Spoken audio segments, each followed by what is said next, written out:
ನೋಡಿ, ಹಿಂದೆ ಎಲ್ಲ ಜಾತಿ ಪತ್ರಗಳನ್ನ ಕೊಡ್ತಾ ಇದ್ರು. ಯಾರು ಕೊಡ್ತಾ ಇದ್ರು? ತಹಶೀಲ್ದಾರ್ ಕೊಡ್ತಾ ಇದ್ರು. ಈಗ ಹೊಸದಾಗಿ ಏನಾದ್ರು ಆಗಿದ್ಯಾ? ಅವರಿಗೆ ಅರ್ಥ ಆಗ್ಬೇಕು ಯಾವ ವ್ಯವಸ್ಥೆ ಯಾತಕ್ ಮಾಡ್ತಾ ಇದ್ದೀವಿ ಈ ಸಿಸ್ಟಮ್ ಅನ್ನ ಅಂತ ಅರ್ಥ ಆಗ್ಬೇಕು.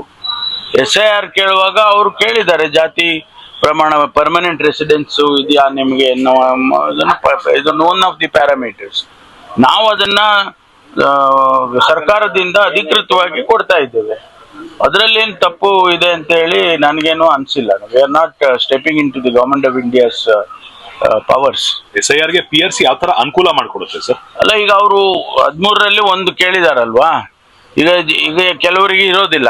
ಎಲ್ಲರಿಗೂ ಹೆಚ್ಚಿನ ಅಂಶ, ಎಲ್ಲರಿಗೂ ಈಗ 2002 ವೋಟರ್ ಲಿಸ್ಟ್ ಇದೆಲ್ಲ ಹೇಳಿ ಏನ್ ಕೇಳಿದ್ದಾರೆ, ಅದೆಲ್ಲ ಹೆಚ್ಚು ಕಡಿಮೆ ಎಲ್ಲರಿಗೂ ಮೋರ್ ದನ್ 50-60% ಇರುತ್ತೆ. ಯಾರೋ ಕೆಲವರಿಗೆ ಪರ್ಮನೆಂಟ್ ರೆಸಿಡೆನ್ಸಿ ಇರೋದಿಲ್ಲ, ಅಂಥವರಿಗೆ ಅನುಕೂಲ ಆಗುತ್ತೆ ಅನ್ನೋದು. ಒಂದು ಕಡೆ ನೀವು ಬಾಂಗ್ಲಾದೇಶದವ್ರು ಇದ್ದಾರೆ ಹೆಚ್ಚು, ಬೇರೆ ರಾಜ್ಯದವರೆಲ್ಲ ಹೆಚ್ಚಿದ್ದಾರೆ, ಅವ್ರಿಗೆಲ್ಲ ನೀವು ಇದು ಫೆಸಿಲಿಟೀಸ್ ಕೊಡ್ತಾ ಇದ್ದೀರಾ ಅಂತ, ಇದನ್ನೆಲ್ಲ ಕಾರ್ಡ್ಗಳೆಲ್ಲ ಕೊಡ್ತೀರಾ, ಅದು ಆಧಾರ್ ಕಾರ್ಡ್ ಕೊಡ್ತೀರಿ, ಈ ತರ ಎಲ್ಲ ಕಂಪ್ಲೇಂಟ್ಸ್ ಇವರೇ ಸದನದಲ್ಲಿ ಅನೇಕ ಸಂದರ್ಭದಲ್ಲಿ ಚರ್ಚೆ ಮಾಡಿದ್ದಾರೆ. ನಾನೇ ಗೃಹ ಸಚಿವನಾಗಿ ಅನೇಕ ಬಾರಿ ಉತ್ತರ ಕೊಟ್ಟಿದ್ದೇನೆ. ಎಷ್ಟು ಜನ ಬಾಂಗ್ಲಾದೇಶಿಸ್ ಇದ್ದಾರೆ, ಹೊರಗಡೆಯವರು ಎಷ್ಟು ಜನ ಇದ್ದಾರೆ, ಇದ್ರ ಬಗ್ಗೆ ಎಲ್ಲ.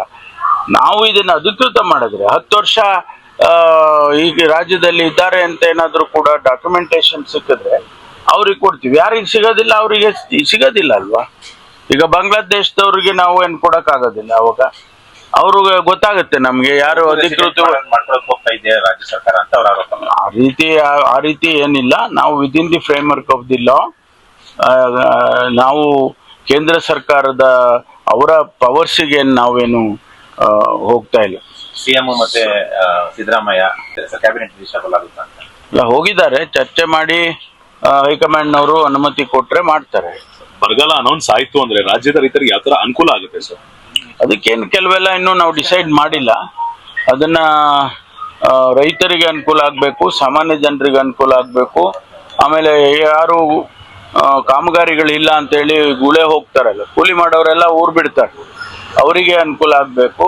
ಇವೆಲ್ಲ ಮನಸ್ಸಲ್ಲಿ ಇಟ್ಕೊಂಡು ನಾವು ತೀರ್ಮಾನಗಳನ್ನು ಮಾಡಿ. ಆಗಸ್ಟ್ 6ರಿಂದ ಅಧಿವೇಶನ ಇದೆ, ವಿಸ್ತರಣೆ ಆಗ್ಲೇಬೇಕಾದಂತ ಅನಿವಾರ್ಯತೆ ಇದೆ. ಆಗುತ್ತಾ ಶುಕ್ರವಾರದೊಳಗಡೆ? ಅಲ್ಲ, ಅವರು ಇವತ್ತೇನೋ ಚರ್ಚೆ ಮಾಡಿ ಹೈಕಮಾಂಡ್ನವರು ಅನುಮತಿಯನ್ನ ಕೊಟ್ರೆ ಇಮಿಡಿಯೇಟ್ ಆಗಿ ಆಗುತ್ತೆ. ಅಲ್ಲಿ ಎಸ್ ಅಂದ ತಕ್ಷಣ ಲಿಸ್ಟ್ ಕ್ಲಿಯರ್ ಆದ ತಕ್ಷಣ ಇಲ್ಲಿ ಗವರ್ನರ್ಗೆ ಅವ್ರ ಸಮಯ ನೋಡ್ಕೊಂಡು ತಿಳಿಸ್ತಾರೆ. ಅವರು ಕೆಲವು ಮಾನದಂಡಗಳನ್ನ ಚರ್ಚೆ ಮಾಡ್ತಾ ಇದ್ದಾರೆ ಅಂತ ಕೇಳಿದ್ದೇನೆ ನಾನು. ಅದರಲ್ಲಿ ಯುವಕರಿಗೆ ಹೆಚ್ಚು ಪ್ರಾತಿನಿಧ್ಯ ಕೊಡಬೇಕು ಅನ್ನೋದು ಕೂಡ ಒಂದು ಅಂಶ. ಅದನ್ನ ಕನ್ಸಿಡರ್ ಮಾಡಬಹುದು. 2028 ಈ ಪ್ಲಾನ್ ಆಫ್ ಆಕ್ಷನ್ ಇಟ್ಕೊಂಡೇ ಈಗ ಸಂಪುಟ ವಿಸ್ತರಣೆ ಮಾಡೋ ಲೆಕ್ಕಾಚಾರ? ಅಲ್ಲ, ಏನೇನ್ ಮಾನದಂಡ ಉಪಯೋಗ ಮಾಡ್ತಾರೆ ಅದನ್ನ ನನಗೆ ಯಾವ ಮಾಹಿತಿ ಕೊಡುವುದಿಲ್ಲ. ನಮ್ಮನ್ನೇನ್ ಕರೆದಿಲ್ಲ ಅವ್ರು ಏನ್ ಚರ್ಚೆ ಮಾಡ್ತಾರೆ ಅದು ಚರ್ಚೆ ಮಾಡಿ ಇವೆಲ್ಲ ಪ್ಯಾರಾಮೀಟರ್ಸ್ ಇಟ್ಕೊಂಡೇ ಮಾಡ್ತಾರೆ ಅಂತ ಅನ್ಸುತ್ತೆ. ಯಾಕಂದ್ರೆ ಹಿಂದೆ ನಾನು ಅಧ್ಯಕ್ಷನಾಗಿದ್ದಾಗ ನಾವು ಮಾಡುವಾಗ್ಲೂ ಕೂಡ ಅದನ್ನೇ ಹೇಳೋರು, ನೀವು ಹೊಸ ನಾಯಕತ್ವವನ್ನ ಬೆಳೆಸಬೇಕು ಹಾಗೆ ಅಂತೇಳಿ ಒಂದು ಪ್ಯಾರಾಮೀಟರ್ ಇಟ್ಕೊಂಡಿದ್ರು. ಅದು ಈಗಲೂ ಅಪ್ಲೈ ಆಗುತ್ತೆ ಅಂತ ಅನ್ಕೊಳ್ತೀನಿ. ಬರಪೀಡಿತ ಜಿಲ್ಲೆಗಳ ಸಂಬಂಧ ಯಾವಾಗ ವರದಿ? ಲೈಕ್ ನಾವು ಜಿಲ್ಲಾಧಿಕಾರಿಗಳಿಗೆಲ್ಲ ಬರೆದಿದ್ದೇವೆ. ನಾವು ಈಗ ಗ್ರೌಂಡ್ ಟ್ರೂತಿಂಗ್ ಮಾಡಬೇಕು. ಅಂದ್ರೆ ಎಲ್ಲ ತಾಲೂಕುಗಳು ಎಲ್ಲಿ ಬರ ಇದೆ ಅನ್ನೋ ಫ್ಯಾಕ್ಚುಯಲ್ಸ್ ಏನಿದೆ ಅನ್ನೋದನ್ನ ಅವರು ಗ್ರೌಂಡ್ ಟ್ರೂತಿಂಗ್ ಮಾಡಿ ಅಂತೇಳಿ ಆದೇಶ ಮಾಡ್ತಾ ಇದ್ದೀವಿ.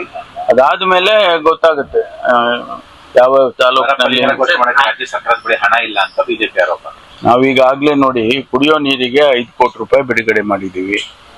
329 ಕೋಟಿ ರೂಪಾಯಿಯನ್ನ PD ಅಕೌಂಟ್ ಅಲ್ಲಿ ಜಿಲ್ಲಾಧಿಕಾರಿಗಳ ಹತ್ರ ಹಣ ಇಟ್ಟಿದ್ದೇವೆ.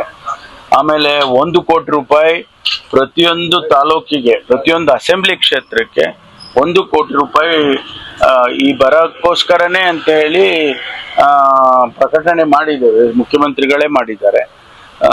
ಇದು ಎಲ್ಲ ಹಣ ಇಲ್ಲದೆ ಇದ್ರೆ ಮಾಡಕ್ಕಾಗತ್ತಾ? ಸುಮ್ಮನೆ ಏನೋ ಹೇಳ್ಬೇಕು ಅಂತ ಹೇಳಿದ್ರೆ ಜವಾಬ್ದಾರಿಯಿಂದ ಹೇಳ್ಬೇಕಾಗತ್ತೆ ಅವರು. Thank you.